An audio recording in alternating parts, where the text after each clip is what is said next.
Pasta Strongcatura Italian recipe. Ilagay lang po ako ng oil sa kawali and then nilagay ko po dito yung mga dilis at ginisa po ito. At hinalo ko lamang po ito hanggang ito ay aking maigisa. After ko pong mahalo ito ay naglagay naman po ako dito ng bawang. Hinalo po ulit. Then nilagay ko naman po ang capers at ang mga green olives. At hinalo ko lang po, then nag-add po ako dito ng tomatoes. At hinalo po ulit hanggang ito po ay magisa.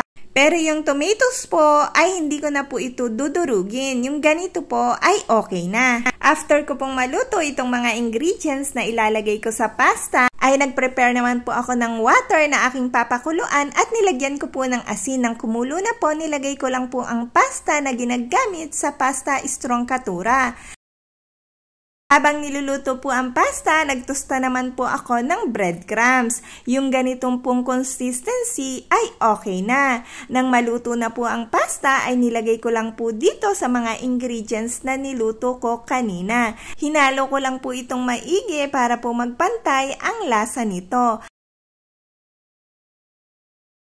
Pagkatapos ko pong mahalong maigi, ay naglagay naman po ako dito ng breadcrumbs na naitosta ko na kanina. Ito pong breadcrumbs ay isa sa magpapasarap dito. Pagkatapos ko pong mailagay ang breadcrumbs, ay hinalo ko po ulit. Then, nalin ko na po ito sa plato. Nilagyan ko po ulit ng dilis. Ito po ay optional lang po dahil kanina po nilagyan ko na po ito ng dilis. Pero kung gusto nyo po na mas maraming dilis para lalong masarap, ay mag-add lang po kayo. Pero pwede din pong hindi. At nag-add po ulit ako dito ng breadcrumbs para po lalong sumarap at pag kinain ay malalasahan mo po ang malutong na breadcrumbs.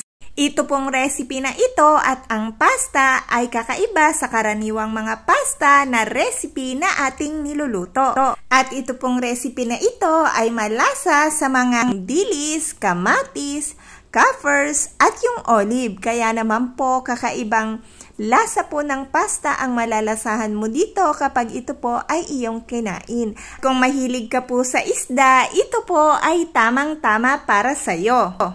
Tikman ko na po guys kung gaano kasarap itong Pasta Strongcatura Italian recipe. Ang kinuha ko pong pasta ay yung may kasamang dilis at may olive. Unlike po sa mga lagi nating niluluto na pasta, ito po ay medyo may crunchy kang malalasahan dahil po sa breadcrumbs at talaga naman pong hahanap-hanapin mo kagaya ko po dahil po napakasarap po talaga ng pastang ito.